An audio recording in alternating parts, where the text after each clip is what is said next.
আজকে আমরা বাংলাদেশের নারী ফুটবল দলের সেই ছোট্ট থেকে বেড়ে ওঠা কষ্টের শান্তি ঋতুপর্ণার পরিচয় জানব। ঋতুপর্ণা চাকমা একজন বাংলাদেশী নারী ফুটবল খেলোয়াড়। তিনি বাংলাদেশ দলে মধ্যমাঠের খেলোয়াড় হিসেবে খেলে থাকেন।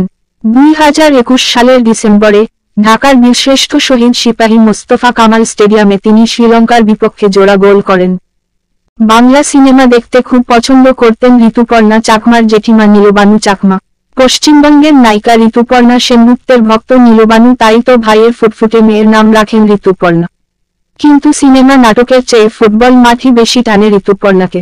4 বোনের মধ্যে চতুর্থ ঋতুপর্ণা। টানা চতুর্থবারের মতো কন্যা সন্তান হওয়ায় বাবা মা একটু মন খারাপই করেছিলেন, কিন্তু কে জানতো সেই মেয়েই তাদের মুখ উজ্জ্বল করবেন ফুটবল খেলে। লেফট ব্যাক ও লেফট উইং 2 পজিশনেই খেলতে পারেন ঋতুপর্ণা। তবে জাতীয় দলের কোচ গোলাম রব্বানী উইঙ্গার হিসেবেই খেলিয়ে থাকেন তাকে। রাঙামাটির মেয়ে ঋতুপর্ণা 2012 সালে স্থানীয় নগাছড়ি স্কুলের হয়ে বঙ্গমাতা ফুটবল টুর্নামেন্টে প্রথম অংশ নেন। খেলেন পরের বছরও। বয়সভিত্তিক জাতীয় দলে প্রথম সুযোগ পান 2017 সালে অনূর্ধ্ব-15 জাতীয় দলে।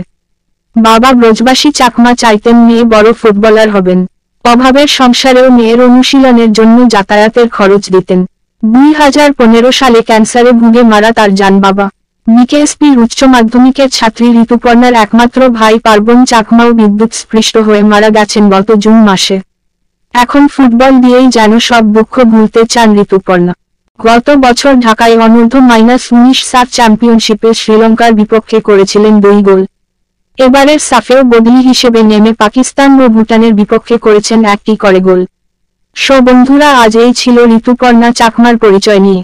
ধন্যবাদ সবাইকে আজ এ পর্যন্ত। ভালো লাগলে লাইক শেয়ার করে সবাইকে দেখার সুযোগ করে দিন। ধন্যবাদ।